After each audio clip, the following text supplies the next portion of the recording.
Welcome to the Heat of Command podcast, Mastering the Art of Fire Service Leadership, where we, your hosts, aim to teach you how to use introspection and self-reflection to be your most authentic, genuine self, leader, and human being. And now here are your hosts. This is Kyle Matusik and Kerry Henderson. Thanks for joining. Welcome to our final episode of, I guess we would call it the 24-25 season of the Heat of Command podcast. We're getting ready for our summer break here, and we'll pick back up, I don't know, late summer, early fall for our 25-26 season. Today, we're going to end, I guess you could say, where all great leadership begins, and that's with growth. The real, the raw, relentless growth, the kind that tears you open before it builds you back stronger. And this is one of those messages that it resonates closely with me, and it's kind of the journey that I've been on, Kerry, I'm sure, has been on, and just some of the things, some of the tough questions and reflection type discussion that we're going to have today that hopefully will bridge the gap over the summer for you and give you some things to think about as you continue to grow as a leader, start learning to be a leader if you're early on in your career, and the direction that you want to go. One of the biggest things I want to keep in mind, especially for people who have been in any industry for any amount of time, if you're that same leader today as you were 10 years ago, 20 years ago, 5 years ago for that, you're not leading, right? I truly believe that. Leadership requires growth. And if you're not changing, for me, it's almost like you're protecting a title, and chances are that your ego is in charge, not your integrity. We have to remember that this growth journey is not optional for leaders. It's our job. And as our industry changes from tactics and strategy to the people that are coming in our doors to be firefighters today, everything changes constantly. So as leaders, we have to continue to evolve. It is our job. It is our duty. However, it is one of the most hardest things you're going to have to do is face yourself in the mirror and learn to adapt as that process constantly changes. So today we're going to hit up some good discussion questions and have some good candid conversations about some of this stuff. And hopefully as we pose these questions, you could write them down, keep them in the back of your mind, take some notes on them. And over the summer, just sit, enjoy the vacations with the families, have some R&R time, and just reflect on you, where you're at, where you've been, and where you want to go, and how you're doing that. Remember, the last few episodes, we talked a lot about words, and words mean very little when action does not back it. So it's, what are you going to do? How are we going to live in these characteristics that we want? How are we going to live the leadership style that we want to provide in our industry and our families, etc. So I look forward to it. And again, take some notes, consider all this stuff, and just constantly reflect so you're continually growing as a leader. I love that you brought this to the table for today, and I'm very excited to talk about it. And I realized when we did the episode about words and actions that I was kind of going through a growth transition as well. And I really hadn't realized it until we did that episode. And kind of some of my history is when I was a younger firefighter in the service, I had a hard time kind of standing up for myself and being assertive and having hard conversations. I avoided conflict. And so when I got promoted, I really leaned into that, and I leaned into, being willing to say the hard things and standing up. And I did that for a long time. And it was interesting when I did my first DISC assessment as part of our leadership team, it was a very high red, which is that authoritative, outspoken kind of thing. And that made sense to me. But I still had a lot of yellow, which is a lot of the people, like the feelings part of it, empathy and stuff like that. And then we did that episode about words, and I was really thinking about how lately I have tried really hard to say less words and listen more, and not, because I'm always the one in a meeting that's got something to say, and but to keep the discussion going and to provide input and all of that. And so now I really try to listen more and say less and do more. And I was like, "Oh," when we did that episode, "This is a transition for me. This is a growth period where I wanna be less authoritative and more listening." I think it's growth for our message too, because we have really preached on saying all the things, like saying the right thing and making sure you're talking to people when they need you and the empathy and compassion. And now we're having this transition of, yes, say the things, but make sure they're the right things. And sometimes you don't need to say something. You need to do something. So I think it's good growth for me personally. It's good growth for us too, and the message that we share. And I love to see how it all kind of comes together and we move, in this direction as we have both grown and the more people we meet and the older that we get. And I definitely attribute a lot of this to me. As the older I get, like, I just have really mellowed. I did another disc assessment, and my high red had dropped down some, and the yellow was up higher than my red, and they told me it was, like, I have adjusted my style some, and I totally can feel that, and it's just neat, and every time I see someone in my organization or in my kind of circle self-reflect, I'm like, "Oh, there's growth. It's so beautiful. Look at that growth." It's just nice to see. Yeah, it is. It really is. And some of these questions that we're going to hit in and just kind of where you're at and right now what you brought up. And some of this stuff, if you go back and this is over the summer, this is a great opportunity to also catch up on missed episodes of the Heat of Command because some of this stuff we have talked about before. For example, a good reflective question for you when you look back 10 or 20 years, how different are you as a leader now? I think me and you have really, we've kind of hit that one kind of on ourselves. But what I really want to ask is, was there a moment you realized who you were no longer worked for who you were becoming? Now, this is like, this is my jam right here.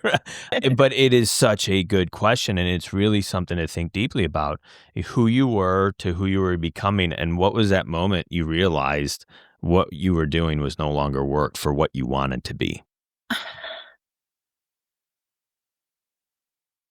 Like, I didn't early in my career and when I first was promoted to company officer, I really didn't want to be someone that was walked over. So I really wanted to stand up for what I thought was right and be willing to have hard conversations with people in a way that they could receive it. So I think that was a little bit of that. But as I've got older, it's been very gradual transition, very gradual growth and change, just getting older. Some things that were a huge deal to me back early, now it's like, you know what? What I always tell people, the wheels of the fire trucks will keep turning. We will keep getting trucks out of this building.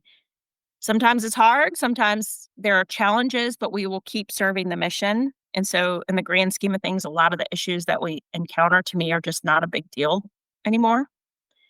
It's just getting older and being a 45-year-old woman, just, Yeah, I think right. I mean, with age comes maturity and life lessons and things of that nature. And you're absolutely right. This job will continue many many years after we're gone, and it's gonna keep going and hopefully progressing.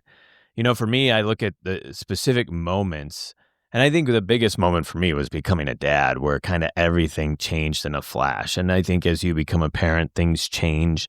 And I grew up in the fire service as a kid, so I saw. I have all this experience within it, and I realized at some point through a lot of it that I can't. This isn't who I am.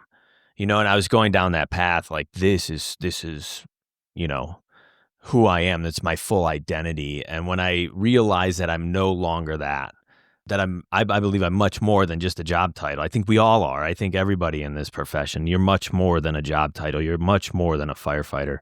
What you bring to the table is so valuable to the profession that we do. So when I realized that, that was my big aha moment. And it wasn't working and being that way and just driving into the fire service and being involved and doing all the stuff, right? And signing up for all the things. It wasn't working for who I wanted to become. So obviously through, again, go back, listen, you'll hear more of our stories, but it was really that, like that pinnacle moment, becoming a dad and realizing what's really important, what really matters, where, in my opinion, legacy really matters. And it's really, that was kind of the shift. But in that, I also believe that those realizations and a shift in mindset allowed me to continue to grow as a professional and as a leader as well. So I think there's a lot of, there's a lot there, but I really think that's a very powerful question for all our listeners to ponder. I just think there's a lot there to sit on and think about who you were to who you were becoming, and are they different? And if they're not different, should they be? Like, just a lot to think and unpack there, if you would. Definitely. What you got next for us? So as we continue down, Mhm. as we talk about growth is a requirement and it's not an option when it comes to leadership. And I think so many times we get in this, just our culture is so cyclical and it's so ingrained in certain traditions. And every organization, your department, my department, every department that they're listening, you have a culture that does things a certain way. And sometimes they're so hard to leave your organization. And that is not growth. We have to be growing, because everything, the threats we face change, the people we serve change, the people that come into this profession change. It is constantly evolving. So we have to evolve as well. One of the questions I wanted to hit on, and this is an interesting thing because I see this a lot, the word seniority. Why and how do leaders confuse longevity with wisdom? Like, how do we get there? Just because you have 20 years and this guy's got 5 years, like automatically you're smarter or better, and then we have to kind of boast it and show it. Now, don't get me wrong. There are people who have 20 plus years, 15 plus years, on 10 plus years that are very good, right? I am not taking away from that. But I think a lot of times there are also people who just wait until they're senior to have that perceived power. Why is that? Yeah, that's interesting because I do think there is some value, a lot of value in being around and seeing the things, right? Oh, Because yeah. there's so many things we see once in a career. The random stuff that, we're going on calls for that you see one time, or this personnel issue you've seen one time, but it's mostly calls, and being around a while gives you some confidence in dealing with those one-timer kind of calls. So there is value in that 100%, but it's not the only value. Because if you've developed yourself into a critical thinker and you're, pushing yourself in the training realm and you're developing in other ways, you can deal with those as they come up. So it's not necessary that you've seen all these types of calls before you're in that seat, right?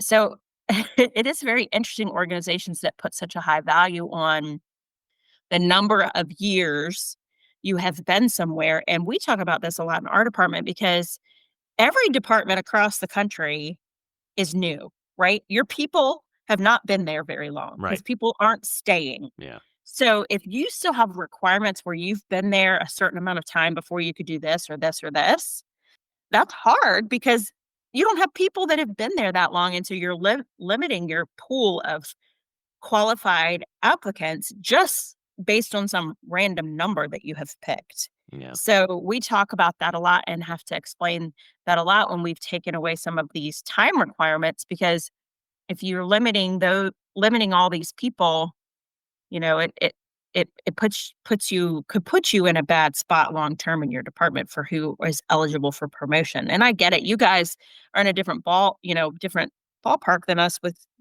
everything's, kind of governed by your state law. Yeah.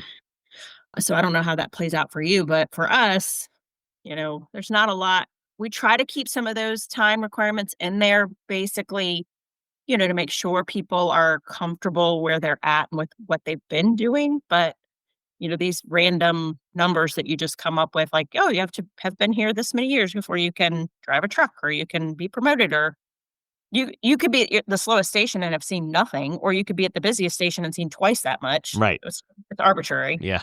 Yeah. Yeah, it's one of those things I think just has outlived its. It's just got to go. It's almost like that when I first got on, it was the people that were in the trades.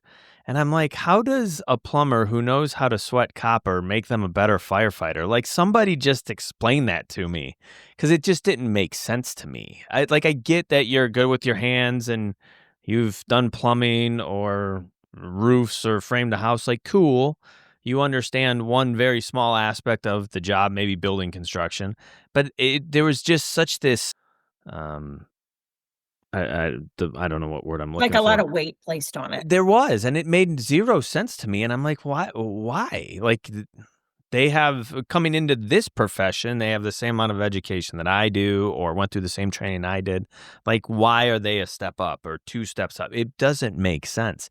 So some of these things we just have to evolve and kinda, push on and get out of our organizations, because a lot of them are just, like I said, part of some cultures, that again, it just doesn't make sense to me. So, that's just one of those things. When we look at growth as well, this is a good one. How do you handle being labeled or misunderstood during a growth season? And I Oh, think you go first. this is this is the hard one, right? This is because you're going to be. That's the big thing. You know, uh, you have to understand, when you want to grow, you're going to be misunderstood, especially in our culture. You're going to outgrow circles that once loved you or praised you or gave you all the adulation you needed. You'll feel like a stranger in places you used to call home. And I can speak to that wholeheartedly, because sometimes you don't even know who you are. And that's really the challenge. But if you stay the same just to be liked, right? That's not loyalty to others. That's betrayal of your true calling. And I think that's pretty deep right there. So it's very hard, I will tell you, because you are going to be labeled and you are going to be misunderstood. I can tell you that. There you go. You want to grow. You want to do some real self reflection. You want to change the ways you have done things. Cool. I fully support that. But with that is going to come some of the biggest challenges I feel you are going to face, especially if you don't have maybe a strong mentor within your organization that's going to kind of be a buffer zone for you and other people around you. So I would seek out that strong mentorship, or even away from the organization, just somebody to keep you on track when you're going through those low points, because there's going to be a lot of ups and downs, and sometimes those downs are really low. And our culture, we're going to get into another question too, right? Our culture has a habit of not letting your past go. So they'll keep it attached to you for 30 years, even though you've changed 10 times over, right? They'll still remember the first day you walked in the firehouse, and that's how they see you. So I think we do a bad job as an organization, as a culture, of supporting people through growth. I actually say we do a horrible job, hence why we have the mental health issues and so many other things that go on with our organizations, is because we just don't support growth. We want people to be one certain way and that way for 30 years and be into our culture, and that's it. And if you're not, then we're going to label you, misunderstand you, and all these things. So handling that's going to be different for everybody. And I think it just comes to the support that you have. For me, I didn't have much support. Kerry came in and Darley came in all at a good time. So that really helped me a lot. But not having that support is really hard. So it's just growing your support away. But I think the biggest thing is that, just that validation. If you're listening to this and you want to change, like, do it. It's going to be hard. You could shoot me an email. We can talk. Like, I'll be in your corner, because I think it's the best thing you can do. And just creating that culture for people to do that as well. But it's hard to handle. But I mean, being blunt about it, it's hard. And there's going to be times you want to give up, but you got to keep going forward. I wanna shoot something by you and see what you think of this. Like, what do you think it would help, just talking out loud, like, Hmm. if you're trying to grow and you wanna change, would it be helpful to say that out loud to people? Like, "Hey, this is what I'm shooting for." And this is so that people are aware that that is what is happening, instead of wondering, like, "What's going on with this guy or girl?" Like, "What's" or, "He's always been this way, he's gonna go back to that way." And then if you say it out loud and you let people know, and I'm not talking you need to broadcast this information, but like, "Hey, this is the growth I'm trying to go through. This is the change I'm trying to make for myself." And then people can hold you accountable to stay that path. And it's important too for you to understand those are just words. Then you got to follow it up with actions. You got to be doing the work and doing the thing and make really, making the change. But I don't know. What is that? I don't, Yeah, I think in theory that is a great thing. I don't yeah. think, at least the culture I have found myself in, that was not possible. Yeah. I even want to say that I sat with a higher rank at one point and like spewed everything and like nothing changed. And I was like, well, right. So you try to show this little bit of vulnerability, and especially in our culture, and you're just beat down because of it.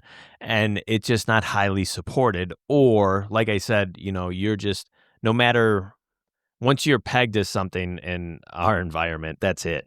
Like, Yeah. it doesn't allow for change. And I think that is, and I think you could see that across our industry in most places. And I'm sure there's some outliers that are doing a very good job with this, but I I think change is just so hard for so many people that we just want to resist it in any way possible, whether it's discouraging people to do it, whether it's just not allowing for an environment to do it, or it doesn't meet the norm of what it means to be a firefighter. So I think there are just so many things against change within our culture, and that's why it's so hard for people to do it. And you just have to look at our environment. It is, for new people coming in, it's very intimidating. We know the types of personalities, the things that go on, and then to try, you get 5 years on and you want to shift or change something, like there's some fear that's going to be in there. What backlash am I going to hear? What shaming am I going to hear? And all these other things. So a lot of times, and again, we can circle all this back to mental health. It's just easier to keep it in because our environment just does not allow for it, you know? Yeah. Unfortunately, yes, and I think this is a big opportunity for growth. Like, we want, it's over the last few months, like I just feel like my mission has been geared towards young men. Like, I've been through so much, and there's just an opportunity that I don't want young men to travel down roads that I've gone down. Like, you can learn from my mistakes, but the biggest thing I want you to know is you are so much more than a job. Who are you? And how do you bring your strengths into our profession? And let's go through that change and reflective process together. And I'll support you through that. And whatever that looks like, and it's going to be ugly. So it's just to shift that environment and that culture to kind of that growth mindset. And, it's just funny. These last few episodes have kind of intertwined with each other. We say growth mindset, and, people read some of those leadership books and they say growth mindset and they say the words, but like there's no action behind them because this stuff is really hard. It is. It really is. So much self reflection because you want to be who you say you are. Yes. Right. You really do. Yeah. I want to believe that I'm this, this, and this. And I say those things, but do the actions line up with those? And that was a great point. Awesome. Because as you're going through that growth, you don't know, you're trying to become something, right? But you don't know if what you're doing is that or not, right? Unless you're in a supportive environment for somebody to say, hey, no, let's try this. So you're like guessing and you're trying new things and you're failing at them. And then you're trying more things and you're failing more. And then when you're not in a supportive environment, it just beats you down further and further and further. Instead of being in a supportive environment where people want to see you grow and you can have that open conversation like, this is where I'm trying to go. My values have shifted. This is why I am just seeking support. It's going to be messy. I'm going to make mistakes.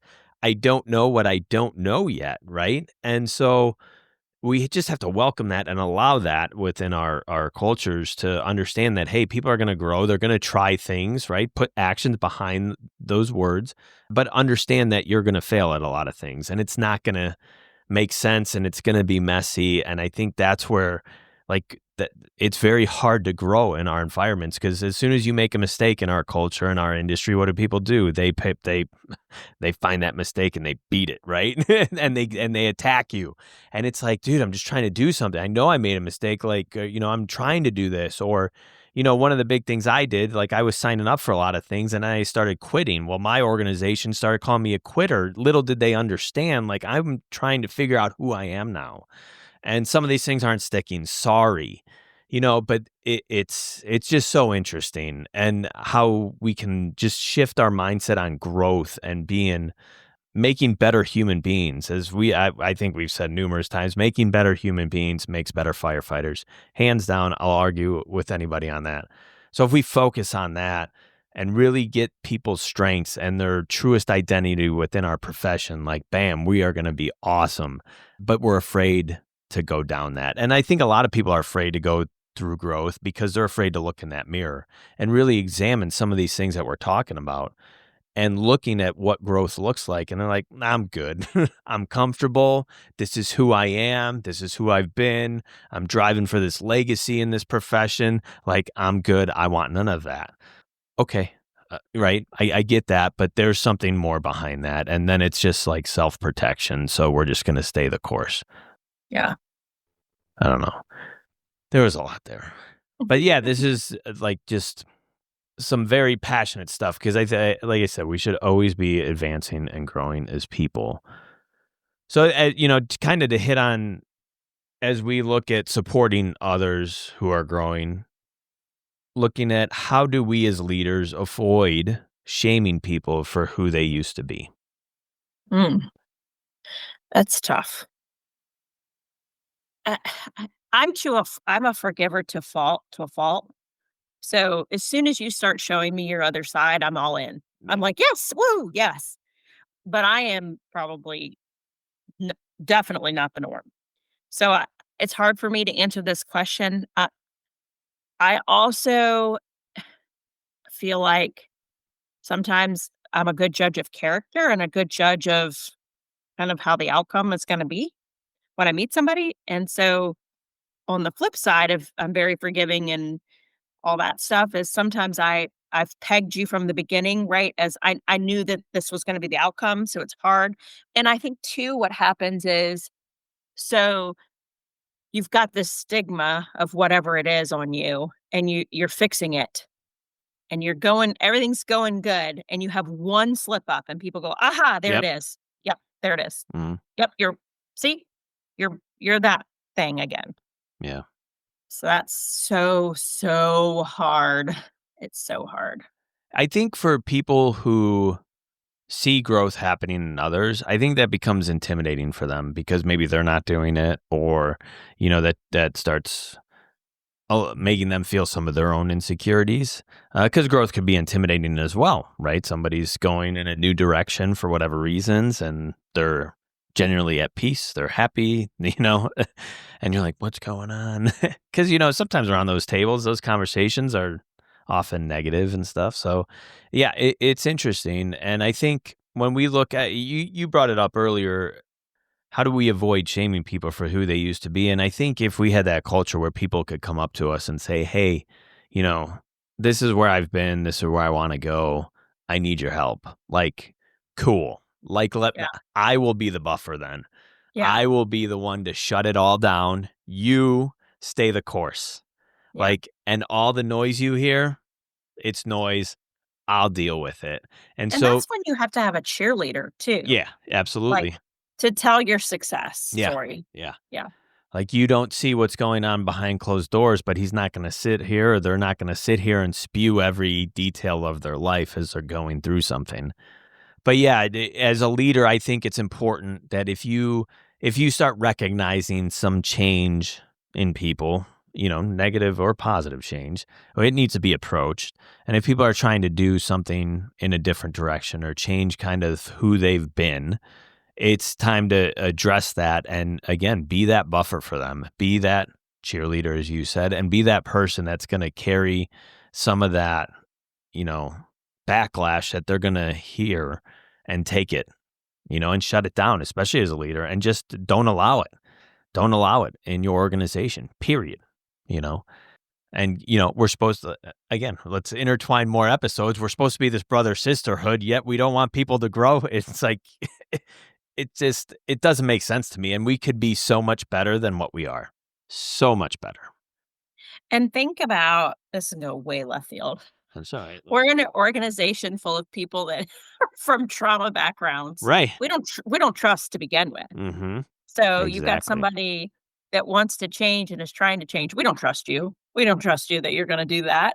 So make sure the words match the actions and like you said, stand up for that. Stand up for that and make sure we're supporting the people through that and defending them and, coaching them through it and being their champion through it. Yeah. Yeah, I think that one of the big things is you're walking with someone, who's trying to change. We have to put in our minds, are we trying to generate robots or are we trying to build human beings? If we just want people to be a certain way, maybe you're not the person that needs to be their support system. And maybe you're the leader who understands that like this personnel stuff isn't for me, but you're smart enough to know to go get the leader who's going to help this person. I think that it's okay to understand that, right? We have people who are excellent at administrative duties, at personnel issues, at operational stuff. Like, go grab the person who's going to excel here at allowing people to change and let them do it, you know? Yeah, and sometimes I will see people bashing, some of our officers, they're this and this, and sometimes it's just as simple as another officer saying, I don't see that. I don't see that in them. And it will usually squash it. I saw that happen today in a meeting and people were talking about somebody and I was like, "Yeah, I don't see that at all in that person. This is what I see in that person." And they're like, "Oh, not everybody," because it becomes this like group think and this group, it's almost like Mean Girls, Yeah. Yeah. you know? Yeah. Ding, ding, It's ding. it's like, "Whoa, time." So, So what is, as we kind of wrap this all up, I know we're going through a lot and intertwining some stuff, but this is some good stuff. And again, ponder these questions, think about them, how they affect you, your organization. What is one uncomfortable truth about growth you've learned the hard way? For me, I will tell you, like, growth is messy. And I didn't realize how messy it was and how hard it was until kind of you're at maybe the end and you look back and you're like, why? I don't understand. Like, when you're going through it, you just don't understand. But when you're able to look back, you're like, I get it. I didn't know, you know? yeah, I think for me, the hard realization that sometimes growth means failure Yeah. or is Real good. correlated with failure, and so it feels bad. Yeah. And sometimes you really have to fail first. And then you go through that and you learn from it and then you have to recover from it.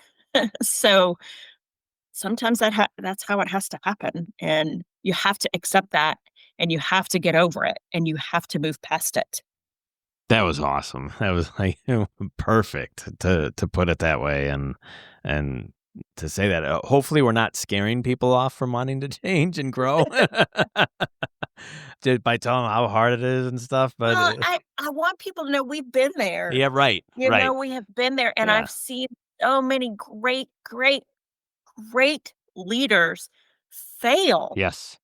and then grow from it. It's like, hot damn, that was so good. And so please know you're not alone and that it's okay. Just keep going.